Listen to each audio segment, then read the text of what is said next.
radioactive bullshit fallout spreads from Japan across the globe. UN backs all necessary measures to kill killers and stop the killing.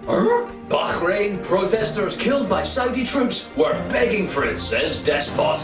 Hello, Geiger counters. Welcome to the fucking news. I'm historically inaccurate. Here are the headlines tonight. Japan has raised the alert level at a stricken nuclear plant from 4 to 5 on a 7-point international scale for atomic incidents. High levels of radioactive bullshit have been pouring out of Japan since the earthquake damaged the Fukushima nuclear plant last week. Residents of Tokyo have been staying indoors to avoid exposure to the bullshit fallout, and intense efforts at the plant to cool the damaged reactors continue. Wait a minute though, didn't we used to explode atomic bombs all over the Earth? Oh yes we did! Here's our science correspondent, Dr. Doom, with a report about our ongoing stupidity and what we're not going to do about it. Radioactive fallout, creator of many comic book superheroes and international bullshit. You see, much of our knowledge of the distribution of radionuclides has been derived from the period of intensive nuclear testing in the atmosphere during the 50s and 60s. It is estimated that more than 500 megatons of nuclear yield were detonated in the atmosphere between 1945 and 1971, about half of this yield being produced by fission reactions. The peak occurred in 1962 when a total of 340 megatons were detonated in the atmosphere by the United States and Soviet Union. Nice. So, what's the problem with Fukushima? Since we already irradiated Earth by exploding 500 nuclear weapons in our own air. Talk of a crisis caused by a power station leaking a few rads seems trite in comparison. So, let's have a look at humanity's nuclear activity. Production of nuclear weapons and nuclear power all produce nuclear waste, a substance that will remain toxic and deadly to organic life for thousands and thousands of years. This waste doesn't occur naturally. We don't know how to get rid of it, and we're making more every day. Let's just go over that in case the stupidity of it was missed by anyone. Humans are filling their planet with the deadliest toxic substances ever discovered, without knowing how to get rid of any of it. Much of it is the result of making weapons too dangerous to use, and the rest is to produce electricity so we can see what we're shopping for. Great stuff, humanity. What have you got for an encore? Shitting in the soup?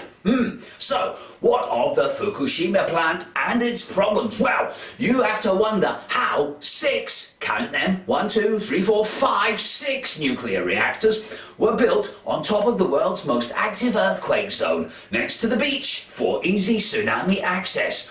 Such piss-poor safety features that none of them survived the natural disaster. This led directly to the unnatural disaster we now witness. While news shows entertain us with endless graphics of how to cool a reactor, actual efforts to cool the real radioactive pile seem to amount to pissing on them from helicopters or spitting at them from fire trucks. The likelihood of a meltdown increases with each passing day, but don't worry, the total amount of radiation that they might release will be less than that spread across Iraq by depleted uranium shells. Hey, and who gives a fuck about that? This is Dr. Doom for the fucking news, somewhere in a lead-lined bunker. In Libya, the UN has agreed a resolution calling for all necessary measures to kill the killers that are killing people who would like to kill them. In an historic show of international hypocrisy, the UN resolution was almost unanimous in ignoring Saudi troops killing protesters in Bahrain, American bombing of civilians in Pakistan, Iraq and Afghanistan, and the Yemeni government slaughtering 30 protesters. The UN is only calling for an immediate ceasefire by Libyan forces loyal to Gaddafi. In a special House of Commons debate, David Cameron, Prime Minister of the UK, didn't say, "Look, we can't afford to stand back and let innocent lives be killed, unless it's done by Israel, Saudi Arabia or America."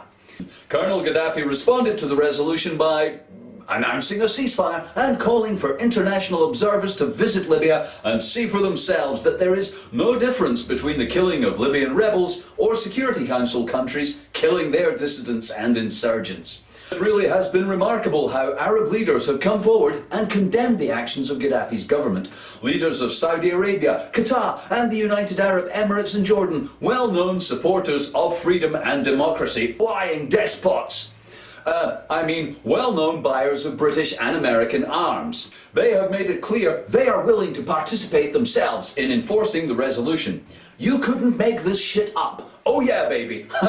What's the point of buying all those expensive fighter jets if you never get to use them? Ba-boom! UN Resolution 1973 demands the immediate establishment of a ceasefire and a complete end to violence and all attacks against and abuses of civilians. But just in Libya. In a related story, King Hamad bin Asai Al Khalifa of Bahrain, which has a population of 800,000 and is the home to the US Navy's Fifth Fleet, didn't announce that protesters were shot dead by Saudi troops in a crackdown on democracy protests. But they had been asking for it. Really, they were begging for it, he went on not to say. They were begging for it. It was all I could do to stop them from shooting themselves in the head.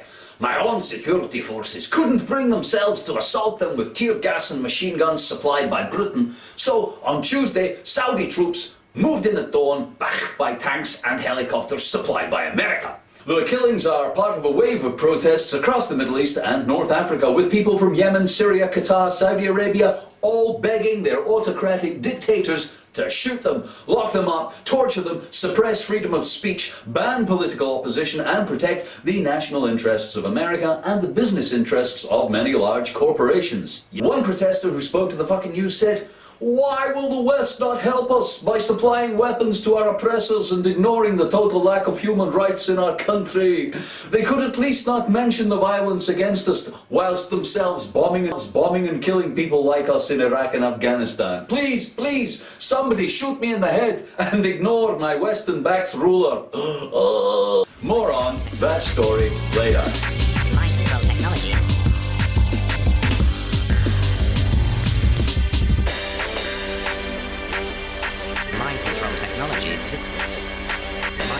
Mind control technology exists and has been used for years. Mind control technology exists.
If you can't believe what you see on television,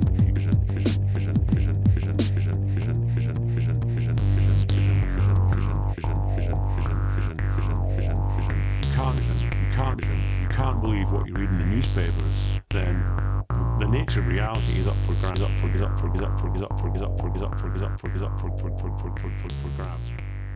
There's no authorities left, and there's nobody to trust. Thanks, and now the weather. The planet's fucked, it's your fault, and it's getting worse. Have a nice weekend.